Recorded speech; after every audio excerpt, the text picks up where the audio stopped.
Hey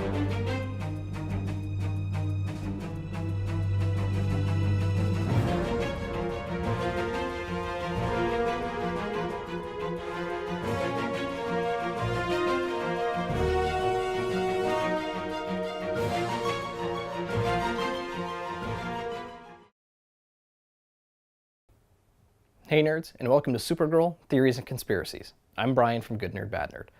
So the show is finally back after its mid-season hiatus, and it picked up where it left off with Supergirl left in a coma and Rain on the loose.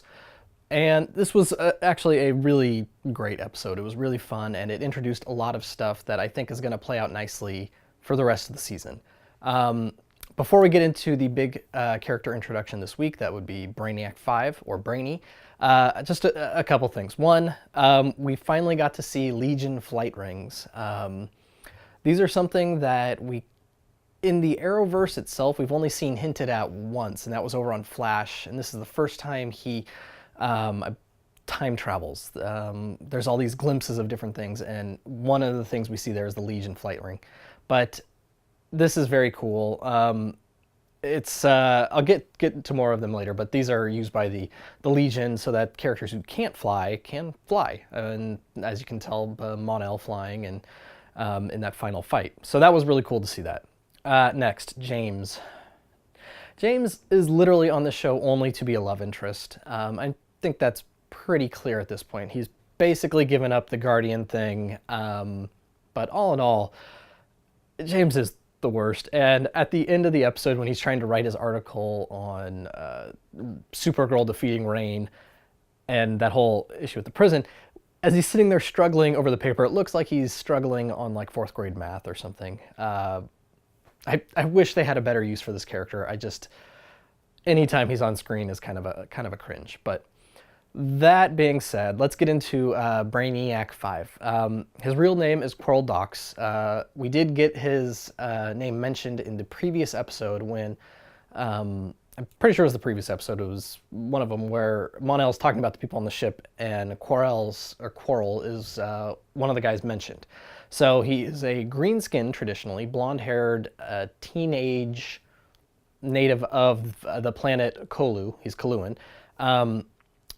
From the 30th century, obviously. We didn't get to see a traditional-looking Brainiac 5, and I know a lot of people didn't like him, but by the end of the episode, he was really kind of growing on me. He kind of had this eccentric Einstein kind of look going for him, so I was okay with it by the end of the show.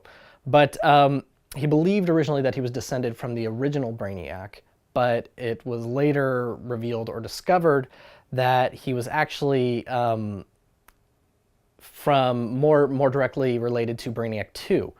But all things, he's got a kind of a confusing backstory. Even though he's related to Brainiac 2, he's a kind of a clone of the original Brainiac. But all that aside, Brainiac has been a longtime Legion member. He was responsible for creating the flight rings with the help of Mon-El. He also created a force field belt that is kind of one of his iconic pieces of technology. And in one of the timeline or stories in one of the various DC timelines, him and a bunch of other Legionnaires get trapped in the 20th century, kind of like what we're seeing happening on the show. And during that time, he met up with some of his ancestors, some of the previous Brainiacs. But on top of that, he also got into a relationship with Kara. So I think you're going to see a lot of that play out. Specifically, I think Indigo is going to come back, and that her and Brainiac are going to have some issues, because one of the things about Brainiac is he unintentionally creates things that he doesn't look to see what the repercussions of his creations could be. And one of those is, while attempting to create a way back to the 30th century, he creates Computo, which is supposed to be this kind of super intelligent artificial intelligence computer, but every time he creates it, it turns evil. And so that's one of the things that I think you're going to see happen as well, on top of the relationship there with Kara and Indigo returning. So that was all really cool. I'm actually really excited for this character. I'm surprised how much I liked him. I think he's going to be a lot of fun to have on the show. The last thing, though, Rain is defeated. in her fight with Mon-El and Kara and Saturn Girl, forgetting her character's name, but she goes back to her Fortress of Solitude, and she is told that that she needs to gather the others. And this could mean one of two things. Coming straight from the comics, this is referring to the other world killers, and these are other beings that are as powerful as her in different ways. They're essentially they're other species that are like her, designed to destroy worlds. That it would be who they're taking from the comics. There is another possibility, though, just for a simplicity from a show point of view, that we're going to tie in again to season 1, and maybe she's going to try and find other Kryptonians that were in Fort Roz, something along those lines. I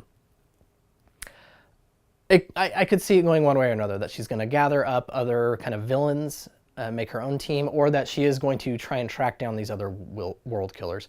Either way is fine by me. We see in the preview for next week that Kara forms her own team with other people. So I think we saw Killer Frost and the gal who induces fear in that team. So what did you guys think of the episode? I thought it was fun. I thought it was great, and I'm very excited to see what they do with Brainiac 5. But all in all, good episode.